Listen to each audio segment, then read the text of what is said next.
Welcome to the next installment of Patrick's 1964 Galaxie 500 rebuild. So he's been working on the starter.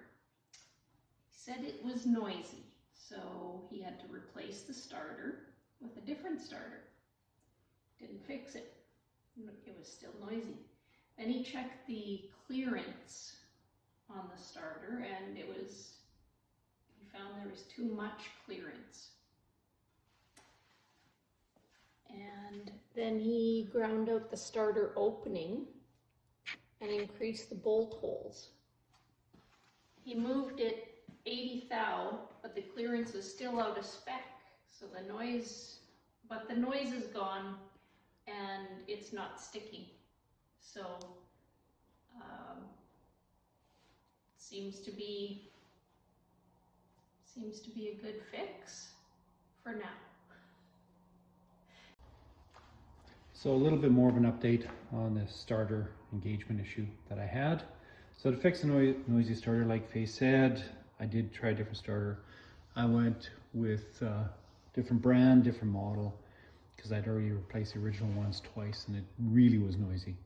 So changing it didn't make any difference. I did check the clearance and you can see here how little engagement I had.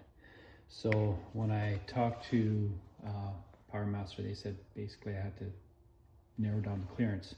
So what I did is, if that's the starter opening and this is towards, this here would be towards the center of the engine, I had to basically take a die grinder and grind this out a little bit. And then what I did was I took the starter bolt holes and I basically made them bigger.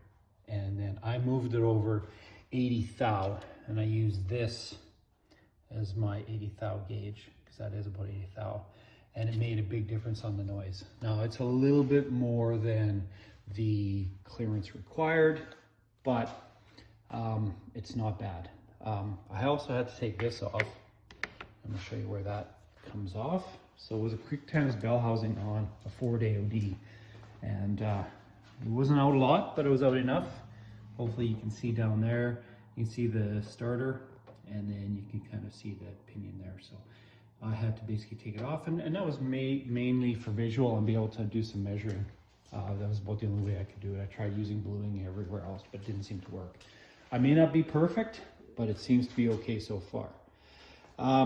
The other thing I've also done a little bit more on is I checked the TV cable. You'll see I got a piece of tape there because it seemed to be shifting a little later than I wanted.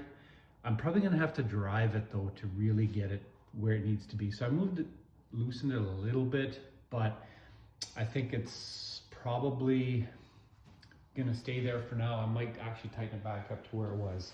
Reason being, when you adjust the TV cable on the Lentec automatic, you want the idle between 2 and 10 PSI at idle, and then I'm at 5. So I'm gonna leave it like that for now. I also, when I was working on this, going back here, sorry, I'm going back and forth, I relocate my transmission cooler lines. The reason I did that is just to make sure I had enough distance away from the exhaust. So I've got that moved over. I may relocate that heater hose at some point in time, and it goes to here. And I had to drill a hole in the rat support just to make it nice and tight. I might do something on the bottom, but for now I'm happy with it as is.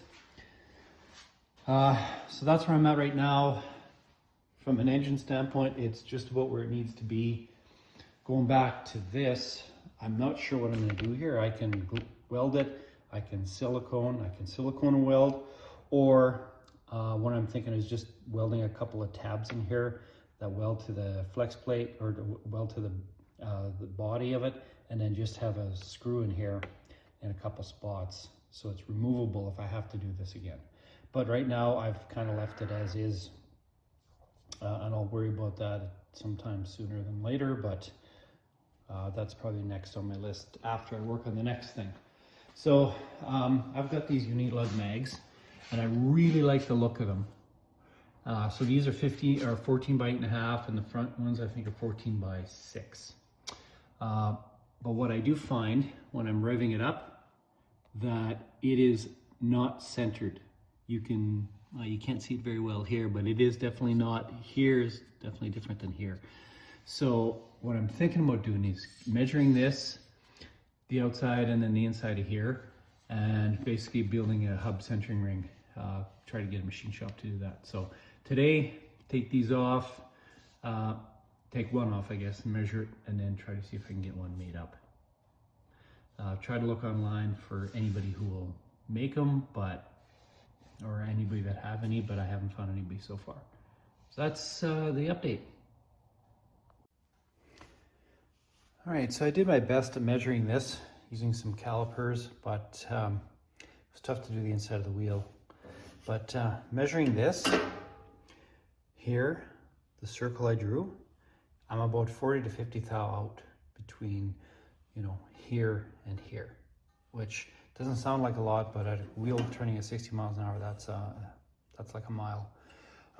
Trying to get the ID here, so I don't have the right tools. I just basically took this, kind of got it to the longest length, and then measured that. So I'm looking for basically a hub ring that's basically 2.43 ID and 3.44 OD. So might be making a few phone calls on that today. We'll see, unless somebody has them available for me. All right, so before I got too far ahead of myself with the mags, I decided to kind of measure the washers. When I got new lug nuts, I couldn't find the washers. So I just did kind of a look for unilug washers, and they're basically round with an offset hole. That's fine, I said, and I thought, well, I'll just measure them versus what I can find. So Keystone seems to have the same kind of a style, and they're supposed to be 1.25 inches. If you can see here right now, it's at 1.244, and this is not an exacting science, but just trying to do a little bit of a look. So now at 1.25, I go right up to 1.26 here before it drops down. So these are elongated, which could be compounding the problem. So I'm going to start with washers first, and then go back to looking at maybe putting a centering ring in there.